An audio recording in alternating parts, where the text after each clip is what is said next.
जी नाज़रीन, ब्रेक के बाद एक बार फिर आपको खुश आमदेद कहते हैं। बात होगी कराची के हालात, खुसूसन लियारी में जो जारी ऑपरेशन रहा, इसके सियासी और बाकी नताइज कराची वालों पर क्या रहे, इस पर ओवरऑल गुफ्तगू का आगाज़ करेंगे। कराची से ही हमें ज्वाइन करेंगी शर्मिला फारूकी साहिबा, रहनुमाए पाकिस्तान पीपल्स पार्टी से आपका ताल्लुक है। बशीर जान साहब जनरल सेक्रेटरी हैं अवामी नेशनल पार्टी सिंध के, आपको डिस्कशन में वेलकम कहते हैं। उज़ैर बलोच साहब हमें ज्वाइन करेंगे लियारी से, पीपल्स अमन कमेटी का हिस्सा रहे, पीपल्स पार्टी के कारकुन भी रहे, लेकिन अभी कुछ इख्तलाफात की बिना पर डिसऑन भी कर दिया गया। आप हमें लियारी से ज्वाइन करेंगे। अयाज लतीफ़ पुलिजो साहब सदर अवामी तहरीक हमारे साथ मौजूद होंगे डिस्कशन में। आप सबको डिस्कशन में वेलकम कहते हैं। उज़ैर बलोच साहब, आपसे गुफ्तगू का आगाज़ करते हैं। सबसे पहले मैं ये जानना चाहूँगी, आपके सर की कीमत इस वक्त 30 लाख है, हुकूमत सिंध ने लगा रखी है, मीडिया आपसे बात कर रहा है, हम डायरेक्टली आपसे बात कर रहे हैं, तो ये 30 लाख की रकम लगाई क्यों गई? मीडिया तक आपकी अप्रोच है, मीडिया आपको हासिल कर सकता है, तो क्या पुलिस ने वाकई आपको हासिल करने की कोशिश की या नहीं की? देखो, उसमें असमा इन लोगों ने हमारे ऊपर जो 30 लाख रुपए इनाम लगवाए वो हमारा सच्चाई है। हमने सच बोला, इनाम लगाया। जब हम खामोश इनके साथ बैठे हुए थे तो उस टाइम पे हम सब ठीक था।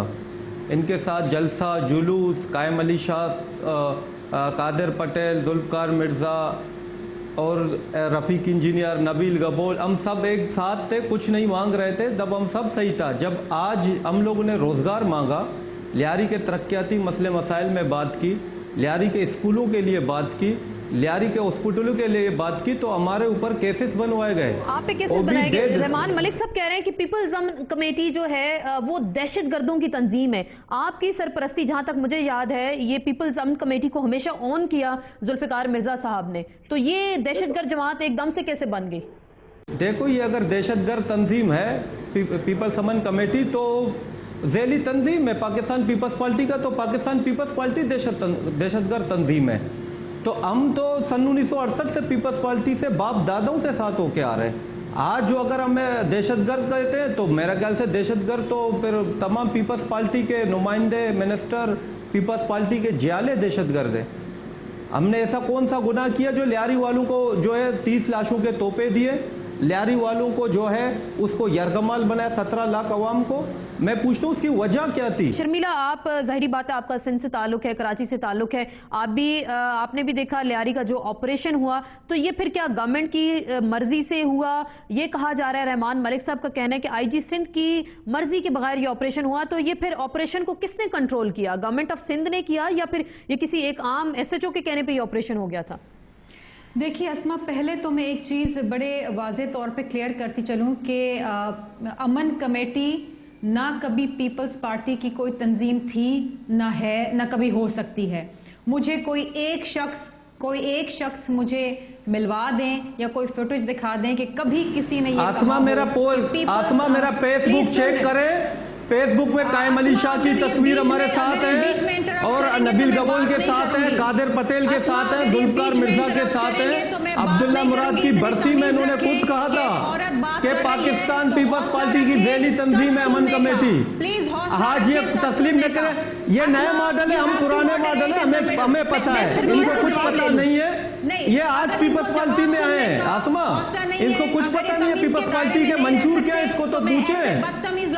इन्होंने जेल किस बात पे काटी है? इन्होंने जेल इस बात के काटी, स्टील मिल इन लोगों ने बेच दी थी। याद है, हम जुल्फ़िकार मिर्जा का स्टेटमेंट भी चला सकते हैं जिसमें उन्होंने कहा कि पीपल्स अमन कमेटी के लोग उनके अपने हैं। देखिए, मैं मेरा कोई झगड़ा जुल्फ़िकार मिर्जा सिंध के सीनियर नायब सदर थे। जब वो कह रहे हैं कि अमन कमेटी ज़ैली तंजीम है, तो इनकी कोई भी ओहदा भी तो नहीं है, इनको क्या पता है? वो जवाब ले लेते हैं उज़ैर। ना कभी रही थी, ना कभी है, ना कभी हो सकती है। तो ये जुल्फ़िकार मिर्जा साहब ने क्यों कहा पीपल्स अमन कमेटी पे? शर्मिला, मैं ये एक सवाल यहाँ उठाऊंगी कि जुल्फ़िकार मिर्जा साहब ने हमेशा इनकी सरपरस्ती की, बाकी जानिब से आपके इत्तेहादी MQM की जानिब से हमेशा तहफ़्फ़ुज़ात आते थे पीपल्स अमन कमेटी के हवाले से कि लियारी में गैंग वॉर मौजूद है। मुझे please Asma, I request you कि ये बड़ा सेंसिटिव टॉपिक है, मुझे अगर आप 2 मिनट अनइंटरप्टेड दें तो मैं बहुत सारी चीजें वाज़े करना चाहती हूँ। प्लीज अलाउ मी। देखिए आसमा, इसका आवाज सही नहीं आ रहा, जरा आवाज सही कर दे, मैं सही इसका आवाज मुझे आ जाए। अब वो शर्मिला की बात सुन ले, उज़ैर बलोच साहब, पहले शर्मिला की अगर हम गुफ्तगू सुन लें। जी शर्मिला, उसका आवाज मुझे सही सुनाई नहीं दे रहा है। जी शर्मिला, आसमा देखिए, बात ये है, जुल्फकार मिर्जा की मैं स्पोक्स पर्सन नहीं हूं। अगर जुल्फकार मिर्जा इनकी सरपरस्ती करते थे या नहीं करते थे, ये भी कहते थे कि ये मेरे बच्चे हैं, तो ये इनसे पूछें कि वो आज कहां पर हैं। लेकिन इन्होंने कहा कि पीपल्स पार्टी की ये जिले तंजीम थी। पीपल्स पार्टी की कभी भी अमन कमेटी कोई तंजीम नहीं रही। हमारे पास यूथ विंग है। अच्छा, आपने कह दिया कि पीपल्स अमन कमेटी से कोई ताल्लुक नहीं पीपल्स पार्टी। मेरा अगला सवाल, शर्मिला, ये ऑपरेशन किसके कहने पे हुआ? ये ऑपरेशन लियारी ऑपरेशन किसके कहने पे हुआ? रहमान मलिक अगर कहते हैं, बात सुने, ये नहीं, अब देखिए, ये कार्रवाई हुई है आसमा, ये कार्रवाई हुई है जराइम पेशा अनासिर के खिलाफ। अब मैं एक चीज और वाजे करना चाहती हूं कि लियारी के रहने वाले जराइम पेशा लोग नहीं हैं। 99% जो लियारी में रहते हैं वो पीपल्स पार्टी के जाले हैं, अमन पसंद हैं, जान देना जानते हैं, जान लेना नहीं जानते। लेकिन अब नहीं है। शर्मिला, मुझे ये इस सवाल का जवाब चाहिए कि ये लियारी ऑपरेशन किसके कहने पे हुआ? रहमान मलिक जैसे बार बार कह रहे हैं कि आईजी सिंध की मर्जी के बगैर हुआ, तो फिर किसके कहने पे? ये जो पहले भी हमने सवाल उठाया, तो कोई एसएचओ इसमें इन्वॉल्व था जिसके कहने पे ऑपरेशन कर दिया गया फौरन से? देखिए आसमा, पहली बात तो मैं बताऊं कि कोई ग्रैंड ऑपरेशन नहीं था। ये कार्रवाई थी जराइम पेशा अनासर के खिलाफ, और इसके अंदर जाहिर बात है गवर्नमेंट फैसला करती है और उसके बाद वो डायरेक्ट करती है पुलिस को कि फला जगह पे आपने जाना है। जहां से इंटेलिजेंस रिपोर्ट्स आती हैं, जिस तरह रहमान मलिक साहब कहते हैं कि बीएलए इन्वॉल्व है, तालिबान की वहां से निशानदेही हुई है, लेकिन ना रॉकेट लॉन्चर्स से जो हमला किया जा रहा है, दस्ती बम से जो हमला किया जा रहा है, कोई तो कर रहा है ना। ठीक, लियारी वाले नहीं करते। इसका मतलब ऐसे अनासर है ना वहां पर, जो इसका मतलब के लोगों को यरगमाल बनाए हुए हैं कि वहां पे जुराइम पेशा अनासर मौजूद हैं, जिस पे आप कह रही हैं कि हुकूमत ने कार्रवाई की। मैं उज़ैर बलोच से इसका जवाब जरूर लूंगी, लेकिन मैं एक चीज और बताना चाहती हूँ, please allow me to bring the record straight. देखिए, बात यह है कि पाकिस्तान पीपल्स पार्टी की कभी भी अमन कमेटी कोई जिले तंजीम नहीं रही। हमारे पास यूथ विंग है, मदर विंग है, इंजीनियर्स विंग है, डॉक्टर्स विंग है, ये तमाम विंग्स हैं, पीएसएफ है। अमन कमेटी नहीं रही। जुल्फकार मिर्जा को अगर वो इनकी सरपरस्ती करते थे नहीं करते थे, वो जुल्फकार मिर्जा खुद बताएंगे। अगर वो कहते थे मेरे बच्चे हैं तो इनसे पूछें, हाँ, ये उसका जवाब वो शायद वो बेहतर दे सकते कि लियारी के लोग 99% लोग जो वहां पर रहते हैं वो जराइम पेशा नहीं है, ठीक, मोहब्बत करने वाले अमन पसंद लोग हैं। लेकिन फिर ऐसा क्या हुआ कि वहां पे ऐसे अनासिर आगे? बशीर जान साहब, बता दूं उज़ैर बलोच की आपको कि अगर ये कहते हैं कि जी नौकरियों पे झगड़ा था, डेवलपमेंट वर्क के ऊपर झगड़ा था, तो मुझे ये बताइए, तो क्या इसका तरीका ये है कि आप रॉकेट लॉन्चर से हमला करें? तो ये असला आया तो आया कहां से? मैं ये सवाल रॉकेट लॉन्चर से किसी ने हमला नहीं किया शर्मिला। झूठ इतना बोले जो अवाम को समझ में आ जाए और अवाम यकीन भी करे। घर से चोरियां करते हैं।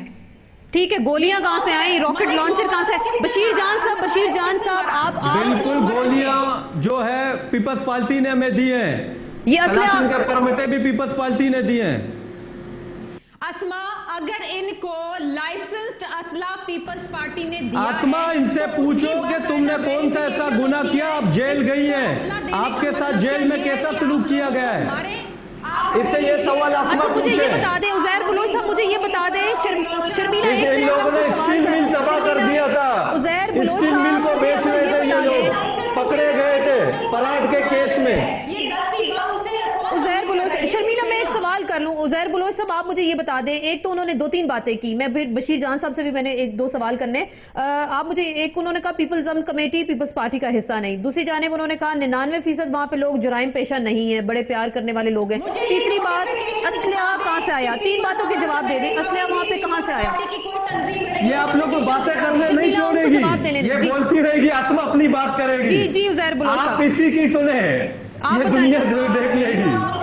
जी उज़ैर बलोच साहब, आप जवाब दें। शर्मिला उनसे जवाब ले लेते हैं। जी उज़ैर बलोच साहब, आप पहले इसका रेडियो तो बंद करें, फिर मैं बोलूंगा ना, इसका रेडियो बंद ही नहीं होता, मैं क्या करूं? साहब आप जवाब दें। जी, वो कह रहे हैं पीपल्स अमन कमेटी आप जो है पीपल्स पार्टी का ताल्लुक नहीं है। असला, दूसरी बात आपने कहा कि पीपल्स पार्टी ने आपको लाइसेंस याफ्ता असला दिया, ये आप कह रहे हैं।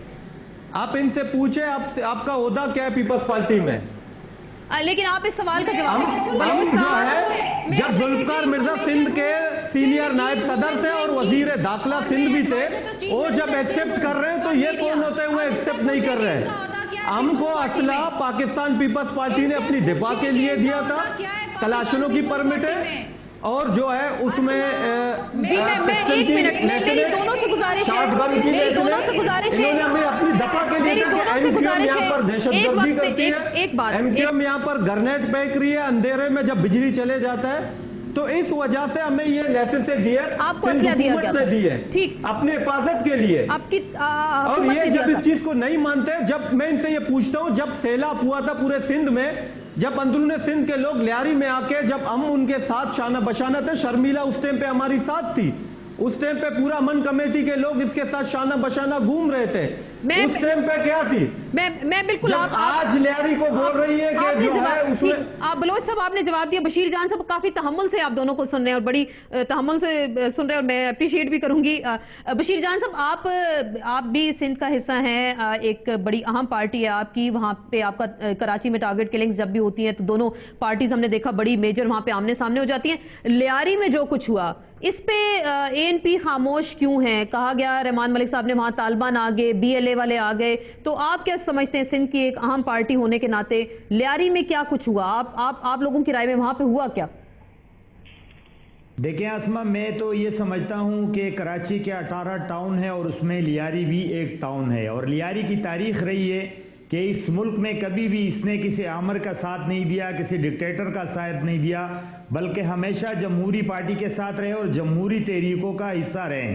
जिस तरह कराची में जब से बदअमनी हुई है और कई इलाकों में बदअमनी के इत्तलात आती है या लोग कत्ल होते हैं, इसी तरह लियारी में भी वाक़यात हुए हैं। तो हमने ये मुतालबा किया था कि कराची में बिला इम्तियाज़ ऑपरेशन करके क्रिमिनल के खिलाफ कार्रवाई की जाए। हुआ ये कि पूरी कराची में जहां पर, बल्कि मैं समझता हूं कि बदअमनी की तारीख जो है वो लियारी की कम है दीगर शहर के मुकाबले में, मतलब लालू केत में, औरंगी टाउन में, कटी पहाड़ी में या अजीज़ाबाद में या गुलिस्तान जौहर में या लांडी 89 में, इसमें काफ़ी अरसे से बदअमनी है और काफ़ी अरसे से लोग कत्ल हो रहे हैं। यहाँ पर बड़े मशहूर जगह ऐसी हुई जिसमें बोरीबंद लाशें मिलती थी, जहाँ पर टार्चर सेल पकड़े गए हैं, कज्जी ग्राउंड जैसा इलाके यहाँ कराची में हैं, जहाँ पर बाकायदा कसाब खाने बने हुए थे इंसानों के। तो हम ये समझते हैं कि पूरी कराची में ऑपरेशन होना चाहिए था। अगर ये ऑपरेशन क्रिमिनल एलिमेंट के खिलाफ था तो क्रिमिनल और भी कहीं है। उज़ैर बलोच साहब, मैं दोबारा आपकी तरफ आऊंगी। एक तो पीपल्स अमन कमेटी पीपल्स पार्टी का कहना है उनका हिस्सा नहीं है। माजी में हमने मुतअद्दिद ऐसे स्टेटमेंट्स भी देखे, आपने कहा आपके पास तस्वीर मौजूद हैं, हम वो तस्वीर स्क्रीन पे चला भी देंगे कि क्या वाकई पीपल्स पार्टी का हिस्सा रहे नहीं रहे। इख्तलाफात की बुनियादी वजह ये तो नहीं कि शायद आप नून लीग में आ गए, नून लीग के लोगों ने आपको वेलकम किया, जैसे रहमान मलिक साहब कह रहे हैं कि आप लोग इतना अपने आप को बड़ा ना समझें, हम आपका नाम ECL में भी डाल सकते हैं। मैं ये ACL में डाले, किसी भी चीज़ में डाले, हमें कोई फ़र्क नहीं पड़ता है। हम चोर नहीं है, मुब्बे वतन पाकिस्तानी है। ये लोग जो है MQM ने जब चक्रा गोट में कितने पुलिस वालों को मारा, एक के ऊपर भी इनाम नहीं रखा गया है। और 18 मई का वाक़या दे के आप 9 अप्रैल का दे के 9 मई का वाक़या 12 अप्रैल का, ये सबसे ये जाहिर होता है ये उनको पर्दे में रख रहे हैं। जो सीधे साधे शरीफ लोग हैं उनको दबाया जा रहा है, क्योंकि हम जमहूरियत पसंद है, हमें जमहूरियत का सजा दिया जा रहा है। तो आपका कसूर क्या है कि आपको दबाया जा रहा है? आपका कसूर क्या है? हमारा कसूर यही है कि हम मुब्बे वतन है। जब सलाला चेक पोस्ट पे हमला हुआ था, हमने एक बहुत बड़ी रैली अमेरिकन एम्बेसी में निकाली, जो अमेरिकन एम्बेसी के ऊपर आज भी पाकिस्तान का झंडा लहरा रहा है। इन लोगों ने हमसे कहा था कि आपने किसके पूछे से रैली निकाली थी। हमने कहा ये पाकिस्तान का मसला, जब पाकिस्तान होगा हम सब होंगे, हम जब होंगे फिर सियासत होगा। ये पाकिस्तान पाक अफवाज की हौसला अफजाई के लिए हमने किया था। इन्होंने उनसे बिगड़ती हुई आज चौधरी असलम को नाजिल किया है। सकीउल्लाह पठान के कत्ल के केस में नबील गबोल चौधरी असलम को नामजद किया था। एक वो कहानी शुरू हो गया, दूसरा कराची सिटी अलायंस हमने बनाया था कराची के अमन के लिए। जो कराची में कत्लो काले तो दहशतगर्दी हो रहा है, जो सबसे बड़ा दहशतगर्द हो है, जो कराची कहता है कि हमारा है, कराची में अलग सूबा बनना चाहिए, कराची तमाम पाकिस्तानियों का है, कराची में तमाम कौम मजहबों सब का है जो पाकिस्तान में इसी पे मजीद बात करूंगी, मुझे ब्रेक लेनी है। सजा में दी जा रही है कि हम क्यों कह रहे हैं, आप कह रहे हैं कि आपको सजा दी पाकिस्तानियों का है। ब्रेक लेते हैं उज़ैर बलोच साहब, मुझे ब्रेक लेनी है, एक ब्रेक लेते हैं और ब्रेक के बाद दोबारा हाजिर होते हैं कि लियारी में जो कुछ हुआ तो उसके असल अनासिर कौन से थे ऐसे कि जिन्होंने लियारी में बदअमनी फैलाई, हुकूमत ने किसके कहने पे ऑपरेशन किया, हुकूमत इस ऑपरेशन ऑपरेशन से क्या बाकी गफलत मुर्तकिब हुई, क्योंकि वहाँ पे जो 12 दिन ये ऑपरेशन जारी रहा और वहाँ पे जो आबादी लाखों के हिसाब से महसूर रही, खाने का वहाँ के लोगों को पास कुछ नहीं था, तो इस तमाम तर सूरत हाल का जिम्मेदार कौन था? शर्मिला से भी जवाब लेंगे एक मुख्तसर से ब्रेक के बाद।